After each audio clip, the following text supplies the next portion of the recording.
Hi, it's Lucy here, and thanks for joining me today.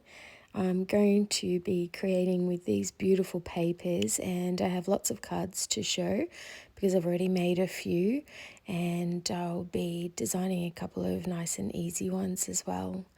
And so here's one of the cards that I've made.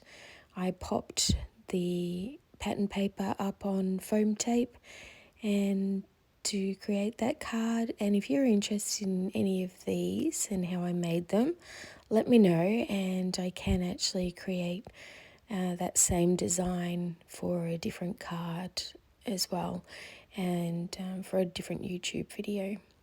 So this one's a little fancier. It opens up, and it was actually very easy.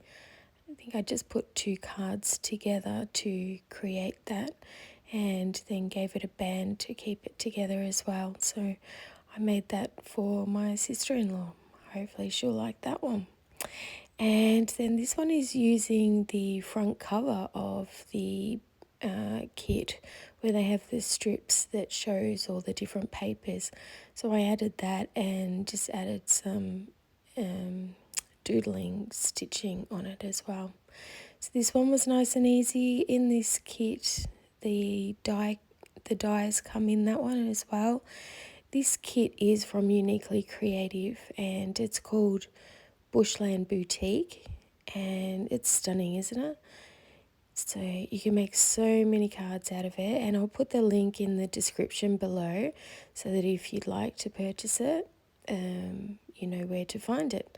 But if you don't have these papers and you're not going to be purchasing them, you can still use your papers as well to create these designs.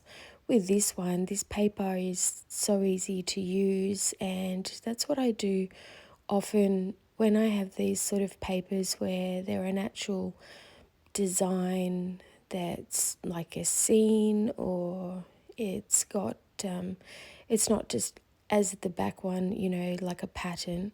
It's actually got something different about it. I tend to use those in a really quick way, and all I'm doing here is I'm putting it on the front of the card, and then I'll be adding a sentiment, and pretty much the card is done. It really doesn't need much when you've got such beautiful papers like this. So I am going to ink around it so that it does look like that's where the papers stop.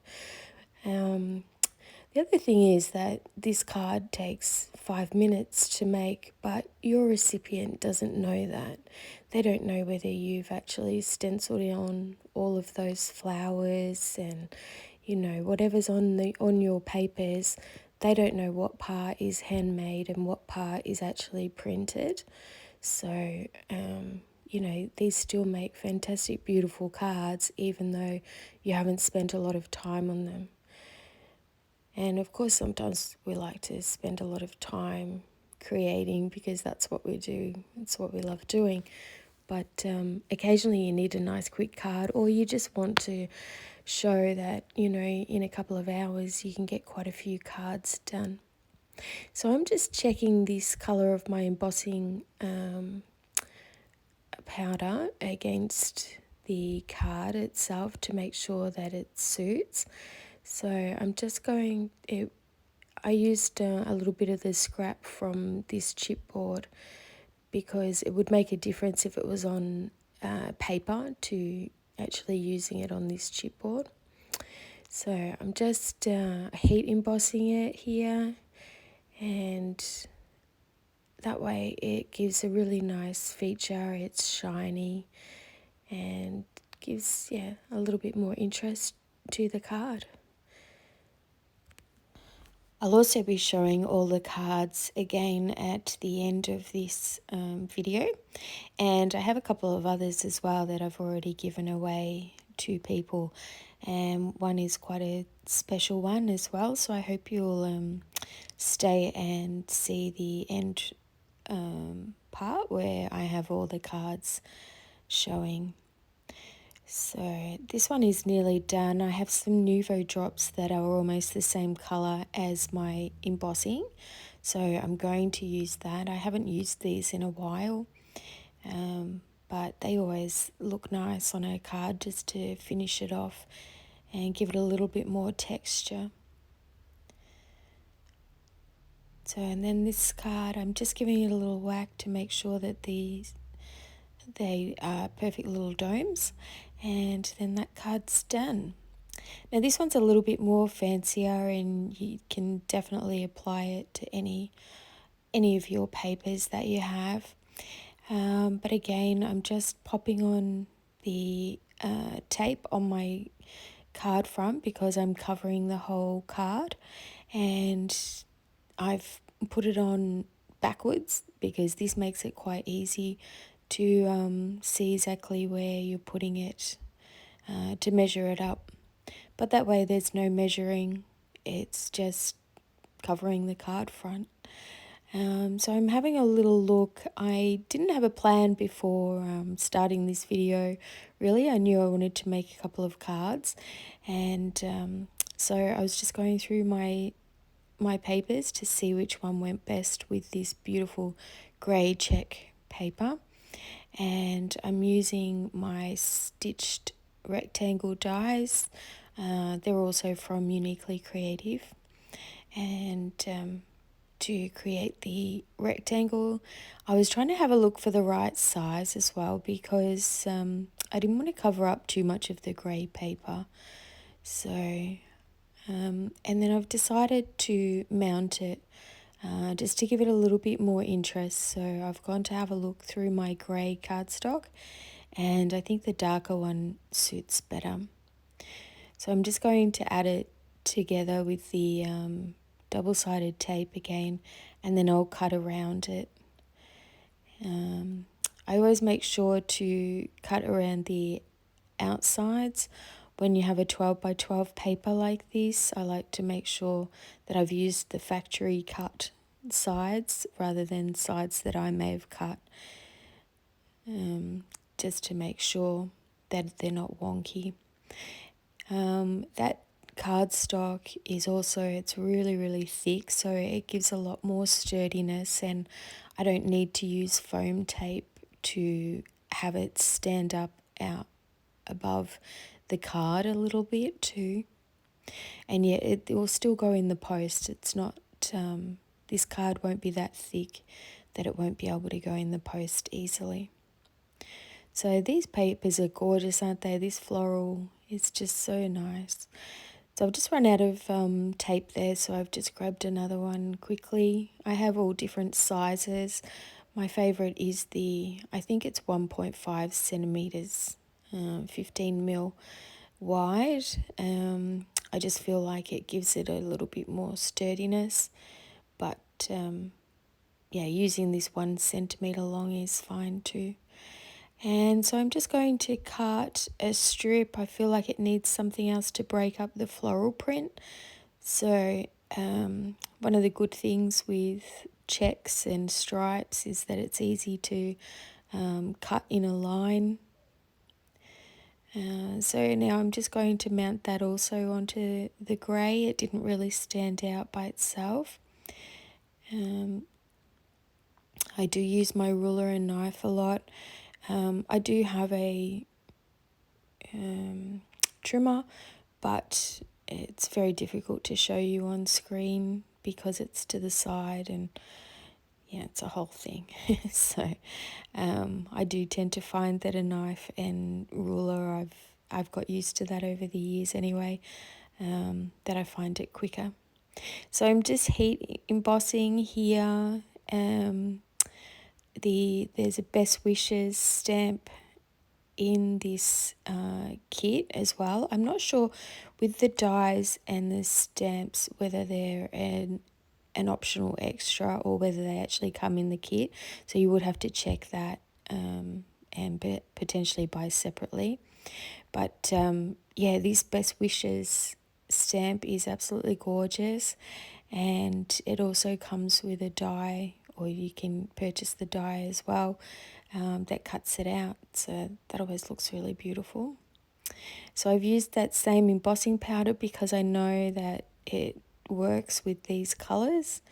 And so I'm just going to put this through my die cutting machine. And for Christmas, I got an electronic die cutting machine. So I've been using that, and I haven't showed it on screen yet. So I thought I would. It's a Sizzix one, and it's pretty good. I'm really happy with it. I like that I can put lots of dies through at the one time because it's like an A4 size, and I've got the sound so that you can hear how loud it is. I wonder if you can hear that. It's fairly loud, but it's fairly quick to go through. So, and it always cuts pretty good.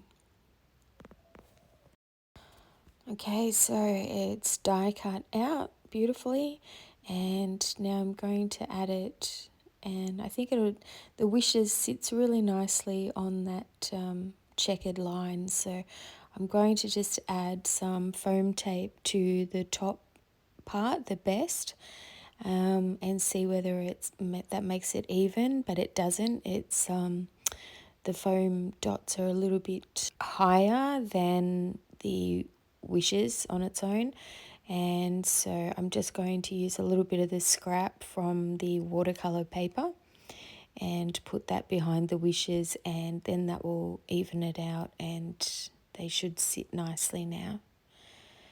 Now I make a really big boo-boo coming up, and yeah, it was a really quick fix though. So if ever this happens to you, normally if I'm fast, I can, with those Nouveau drops, if I make a dot where I don't like it, I can quickly wipe it and it seems to just hide away, whereas this one, it just made a really huge mess. So luckily I have this perfect little piece to go in that spot and hide it, and no one will ever know that, yeah, there was this big blob there. And now I still feel like it needs something on this side, so I'm going to go through my stash and just try different things. Yeah, I feel like none of those sort of work so far, so it's good just to keep going through and, you know, just keep trying things, because the more you try it, some of them you go, oh, that actually works, but I need it a bit smaller, or you know, yes, I need something similar, or no, it definitely doesn't work. Like these hearts, I don't feel worked at all.